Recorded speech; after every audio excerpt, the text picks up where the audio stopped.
Australia unveils plan to fight anti-Semitism by crushing free speech.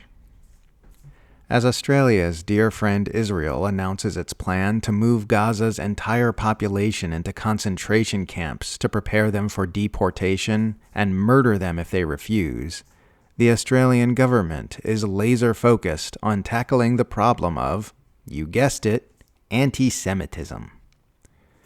Prime Minister Anthony Albanese made a big spectacle of announcing a new strategy to combat Australia's completely fictional epidemic of anti-Semitism on Thursday, waving around a 20-page plan which is being denounced nationwide as a Trumpian agenda to stomp out free speech and advancement of the interests of the State of Israel. The author of the plan is Gillian Segal, a career Israel lobbyist born in apartheid South Africa, who was named Australia's first special envoy to combat anti-Semitism by the Albanese government last year. Segal has an established record of defending and supporting Israel's genocidal atrocities in Gaza. Her husband, John Roth, directs one of the major funders of Advance, a climate-denying right-wing lobbying group which helped kill Australia's Indigenous voice to Parliament in 2023. Segal's plan is being slammed as Trumpian by free speech advocates because it advocates implementing the U.S. president's policy of cutting off federal funding for universities and other public institutions deemed to be promoting the spread of anti-Semitism, which, of course, in effect means protesting against the actions of the Israeli government. Segal writes that she personally, quote, will work with government to enable government funding to be withheld where possible from universities, programs, or individuals within universities that facilitate, enable, or fail to act against anti-Semitism. Segal calls for all public institutions to be forced into espousing the International Holocaust Remembrance Alliance's working definition of anti-Semitism, which has been opposed around the world for its conflation of criticism of Israel with hateful actions toward Jews. Under the IHRA definition, it is considered anti-Semitic to claim that Israel is a racist endeavor, or to compare Israel's abuses to those of Nazi Germany, both of which are entirely legitimate criticisms which should be put forward far more often than they are. Here's a summary of the full scope of Segal's plan written up by the ABC's Tom Crowley.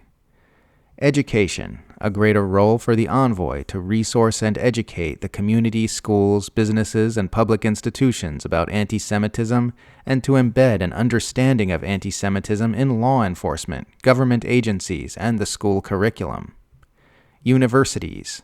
Call to withhold public funding to universities or those within them deemed to facilitate, enable, or fail to act on anti-Semitism, and an inquiry into clusters of anti-Semitism if encampments continue into 2026. Media. A new role for the envoy to encourage media organizations to avoid accepting false or distorted narratives and encourage public broadcasters to accurately and positively represent Jewish history and culture and make programs that support social cohesion. Arts. A recommendation that there be protocols for arts festivals and organizations to respond to anti-Semitic incidents with public funding able to be withheld similar to universities. Policing. A permanent standing arrangement for law enforcement agencies to cooperate in investigating anti-Semitism, similar to the Avalite Task Force set up after the Adas synagogue attack. Online hate, stronger regulation of online hate speech and algorithms, and the ability to support trusted voices to refute anti-Semitism on social media, plus a review of hate speech laws. Migration, screen visa applicants for anti-Semitism and ensure the Migration Act effectively facilitates visa cancellations for anti-Semitism. End quote. As you can see, Segal is demanding the authority to exert control over pretty much every major aspect of Australian society. She is claiming she wants to do this to combat anti-Semitism, but everyone knows she actually wants to do this to promote the interests of Israel, because that's what these things always mean in practice.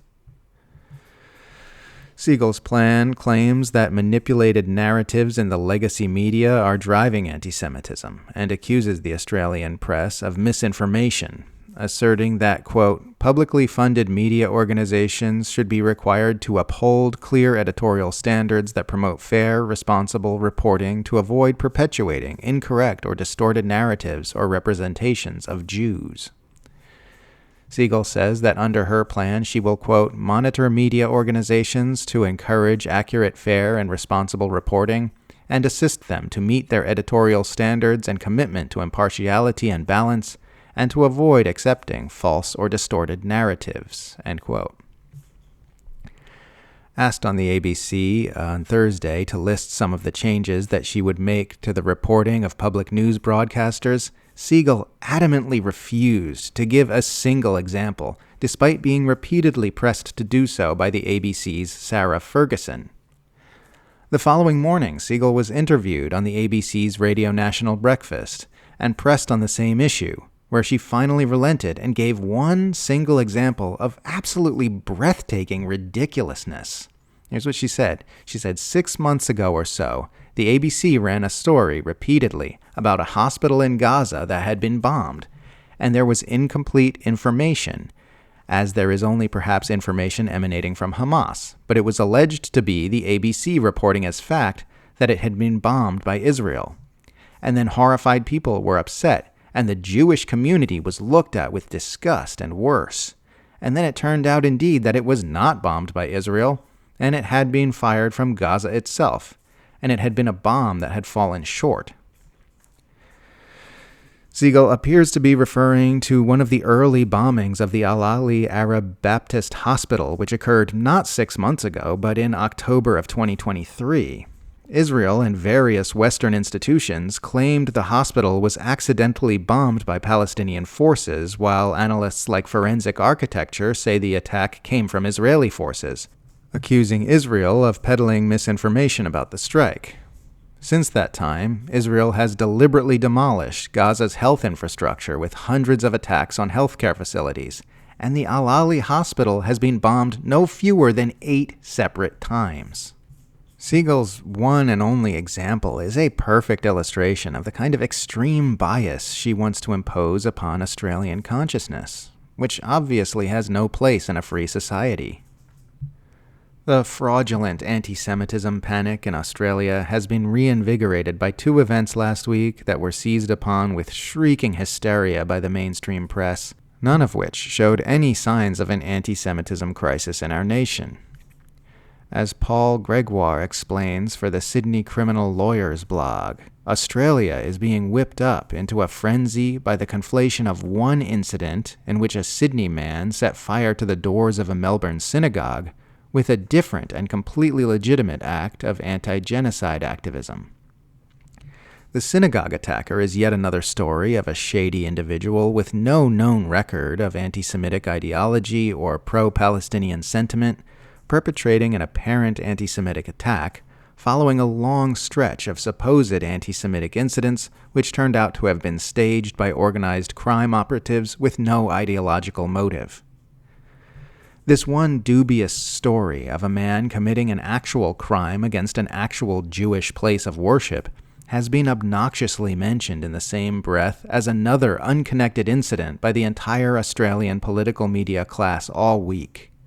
Protesters gathered at the Miznon restaurant in Melbourne to demonstrate against the establishment's Israeli co-owner, who is also the spokesperson for the so-called Gaza Humanitarian Foundation, where Israeli soldiers admit they've been massacring starving civilians seeking food. A fight broke out with a group from the restaurant across from Miznon, who the protesters say instigated the attack and who are clearly seen assaulting the pro-Palestinian activists in the available video footage. The entire so-called anti-Semitism crisis in Australia is like this. The overwhelming majority of it is just people criticizing Israel and trying to do what they can to stop the live-streamed genocide they've been watching on their screens every day for 2 years, which is then deliberately conflated with the actions of a few fringe actors with frequently suspicious motives. Anti-Semitism means criticism of Israel. That's just what it means now. It used to mean something else, but years of bad faith actors using that word in the most dishonest ways imaginable to defend the most horrific things you've ever seen has changed the definition. It is no longer possible to separate that word from this sustained campaign of mass deception. It's the genocide. People are mad at the genocide. They don't hate Jews, they hate genocide. This was explained quite nicely the other day by Jack Mirkinson, who wrote the following about the controversy surrounding the musical duo Bob Vylan's chants of death to the IDF at Glastonbury Festival last month. Quote, "Left unmentioned in any of this freakout is the context in which it is taking place.